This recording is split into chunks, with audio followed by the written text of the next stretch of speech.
My name is Dawei Yin. This work was done when I was in Yahoo Search. The title is Ranking Relevance in Yahoo Search.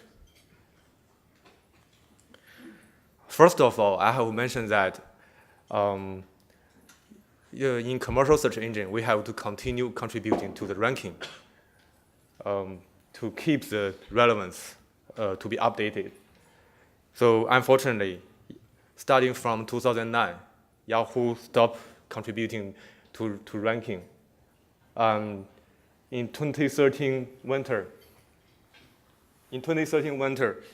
Yahoo reinitialized its own web skill search engine. At that time, we measured the search relevance with its main competitor. We have 20% DCG5 gap. The DCG at 5 is the main metrics to measure the search quality. So what does the 20% DCG5 gap? Give you an example how much Tesla. So we collect the result from Yahoo Search Technology and its main competitor. So guess which one is from Yahoo, which one from its main competitor. To remind you, Yahoo suspended developing new techniques to search for 4 years at that time. So clearly, the right result set doesn't provide any useful information. And unfortunately, that was 3 years ago, Yahoo Search Technology. So after 3 years, we delivered a series of techniques to improve search relevance. In 2015 winter, this is a new result. You can see that the right result set become much better. It's almost on par with the main competitors. So here, I will present a series of techniques. This achievement is made by joint effort with science team and engineer team. I'm here to represent the science team to present the techniques. So search is a well-defined problem. When user issue a query, the search engine will rank the URL by the relevance, by the predicted relevance. So Yahoo is using the machine learning ranking techniques. So here we have 3 important components: query writing, ranker, and featured. So when user issue a query, we first do query processing. So because query language and document language, they are different, we have to first rewrite the query. And then we extract the feature vector for each query and URL pairs.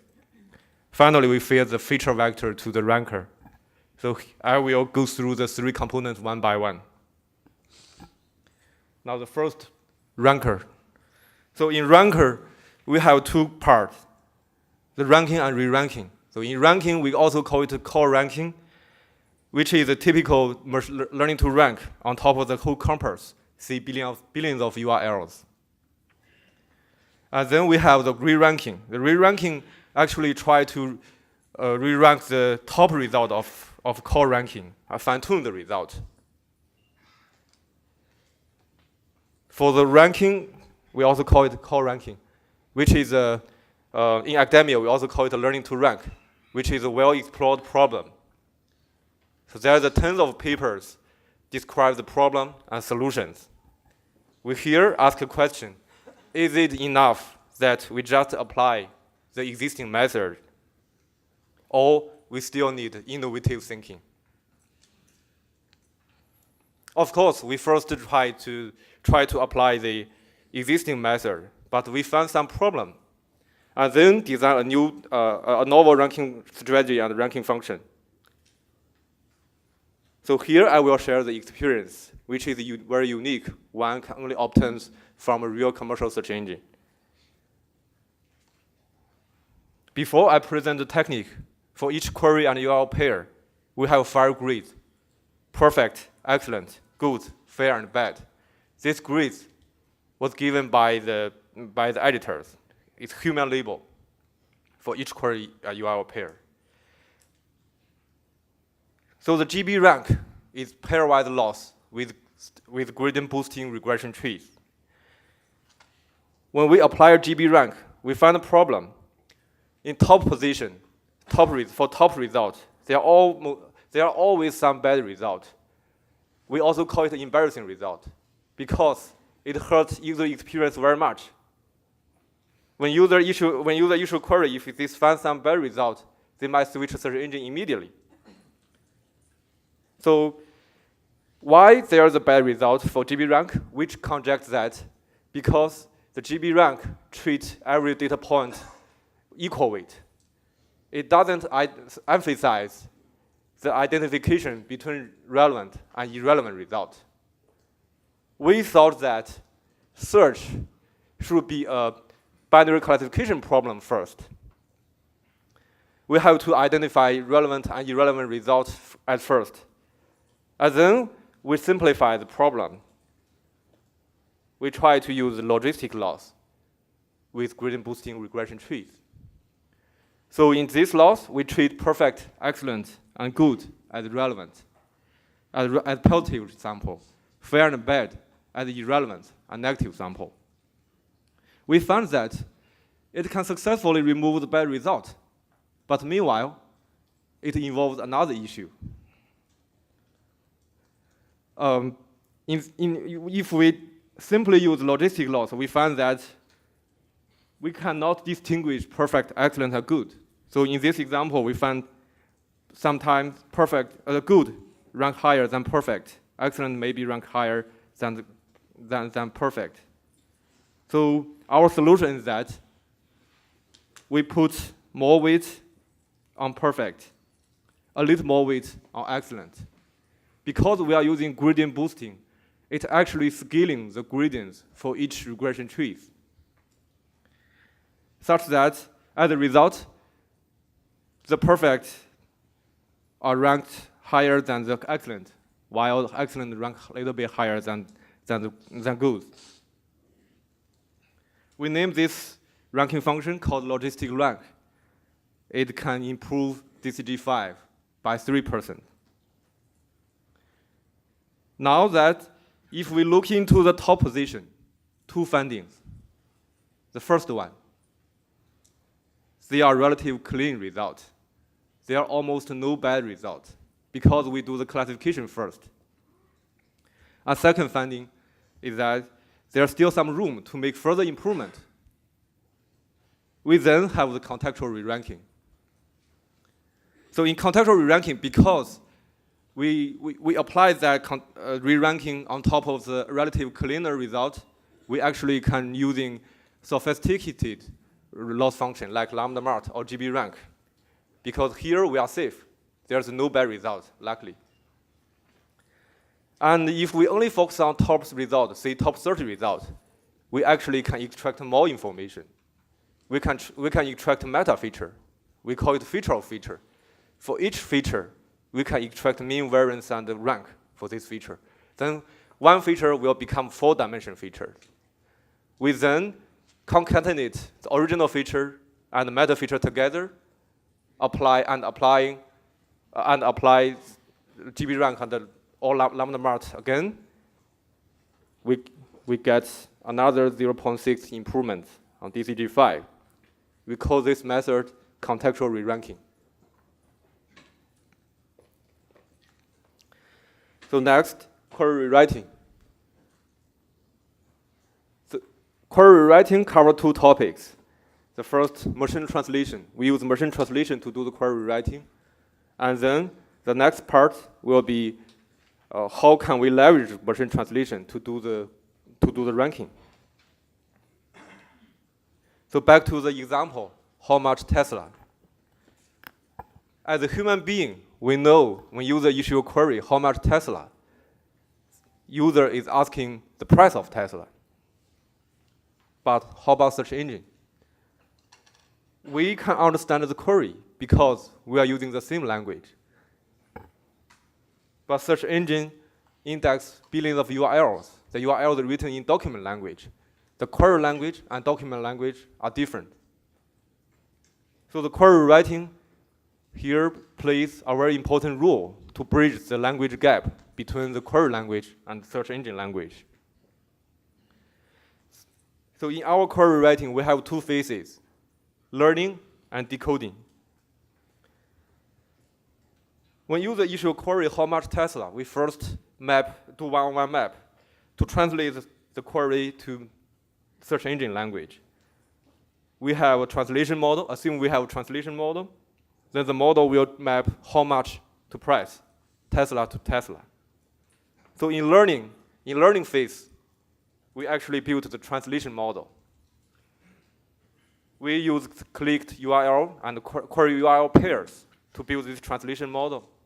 Because we here assume that given the query issue, when user issue a query, if user click on some URLs, we think query and they click the URL title have the same meaning.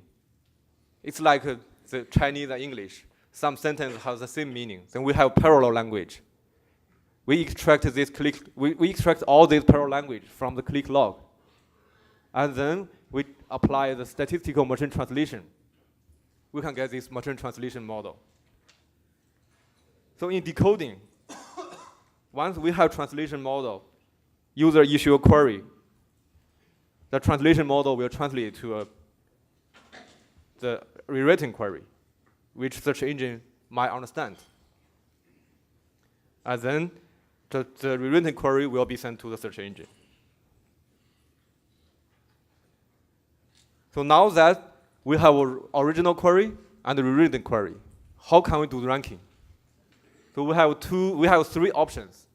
The first, we send the original query to search engine.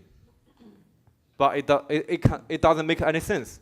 If we send the original query, why we need query writing, right?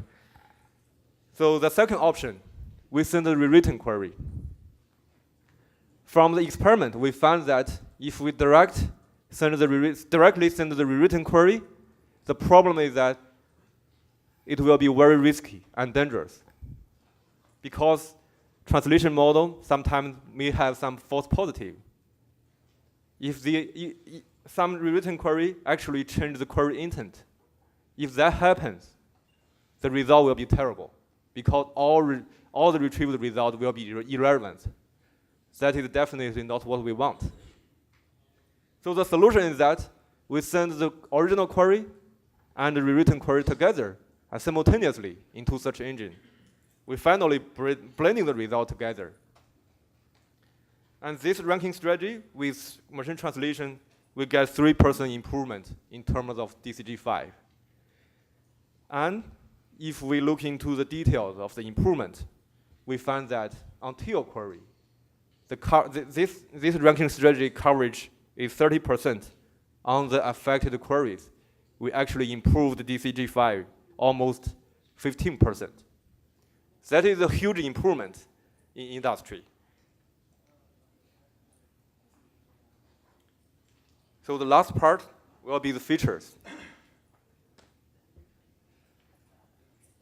Given the fact in 2009, Yahoo already have thousands of features, but unfortunately, those features are almost all the text matching features, all the authority features. So we know that the modern relevance is far beyond the direct text matching. So we here develop 3 levels of semantic matching features: click similarity feature, translated text matching feature, and deep semantic matching features. So before we present the click similarity feature, let's revisit the clicks. As I said, the modern search engine relevance is far beyond the text matching. Like the example, how much Tesla? If we do the direct text matching, how much?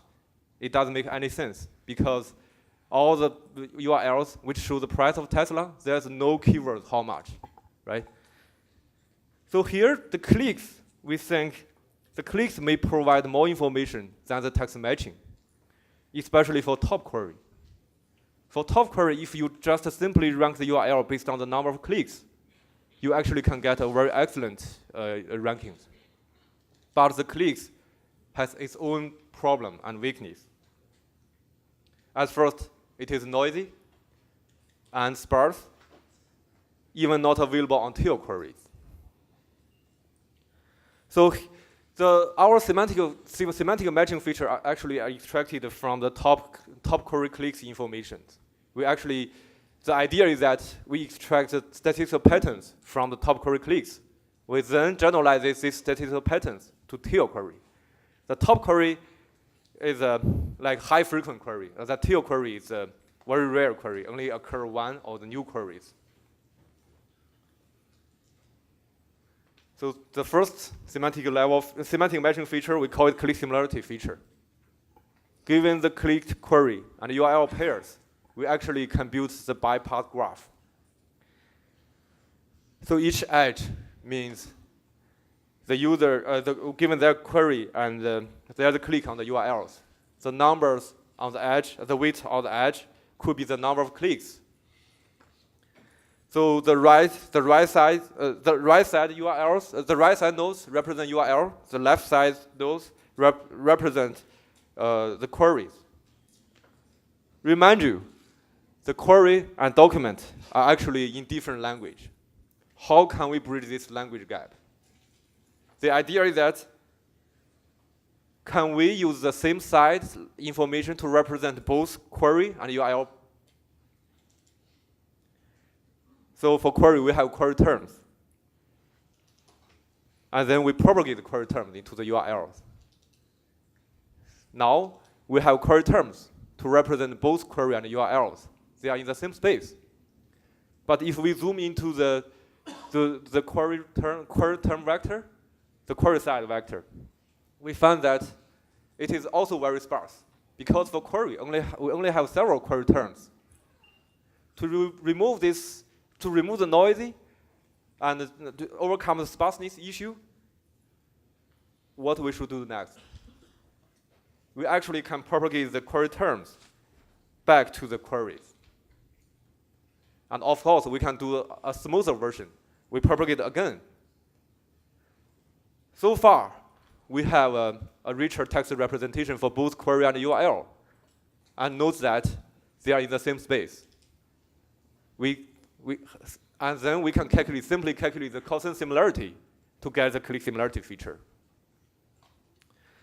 Now the question, given the fact we have thousands of features in 2009, so how important of this feature? So guess what's the important position for this feature?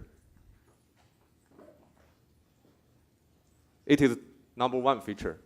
Even twice more important than the second feature, which is the aggregated text matching feature. And also, it improved DCG5 by 2%. So now we have such strong semantic matching feature. Is it good to stop feature engineering? And what is the problem of this feature? Let's back to the models. So how about the query and URL? There's no clicks on the query without the clicks. Query and URL without clicks. So that means for those query and URLs, there are downlink points in this graph. We actually cannot learn any representation for these non-clicked query and URLs. To overcome this issue, we again leverage the translation model. So given the query, we'll again use a statistical machine translation. In query rewriting, we use machine translation model in a very cautious way because we only allow one rewritten query. But here, if we use the query translation model to extract features, which actually more softer and safer. Given the query, we translate the query into the title space. The translated query in title space, we actually can calculate the similarity between the translated query and the document title. We then aggregate these scores. We can get the translated text matching feature. This feature also ranked very high, the fourth important feature, and improves the DCG5 by 2% on tail queries. So far, we have semantic matching feature, They both are in shallow architecture. And now, let's go to the deep architecture. So we use feed-forward neural nets. We feed the query and document into the neural nets. We have hidden layer 0, hidden layer 1. Hidden layer 0 have 350 hidden units. And hidden layer 1 has 256 hidden units. The query and document are represented in 3 lettergrams. That's a feature vector.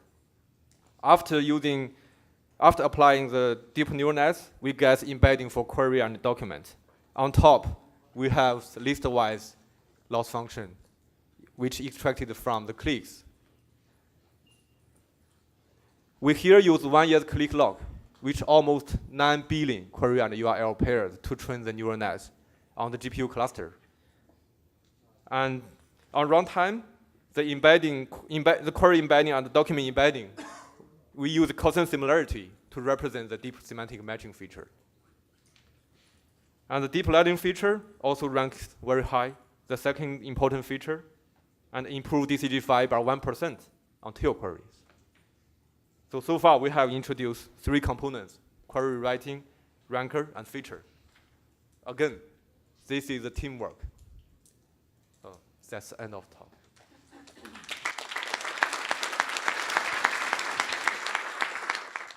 Sorry, 2 quick questions.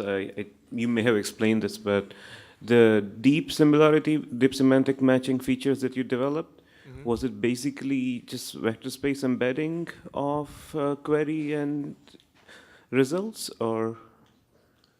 Query and what?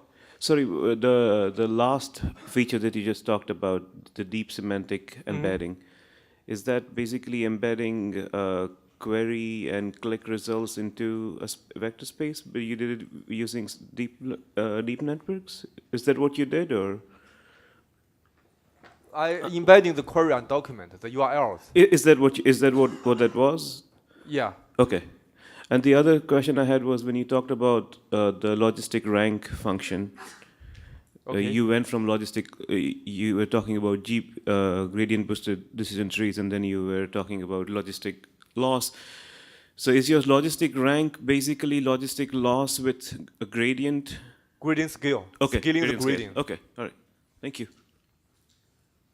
We can take one more question. Yeah.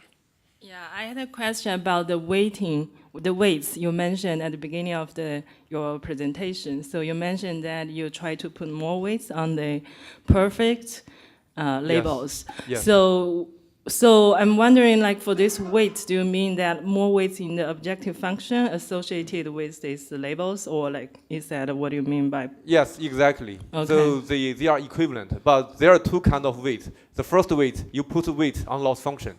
The second kind of weight, you put the weight on the samples. They are different in gradient boosting decision tree. Okay. So here we actually put the weight on loss. In the loss function. Okay. Actually scaling the gradients. Okay, I see. Thanks. Okay. I think we'll have the next speaker set up, and if there are further questions, then we can take them offline.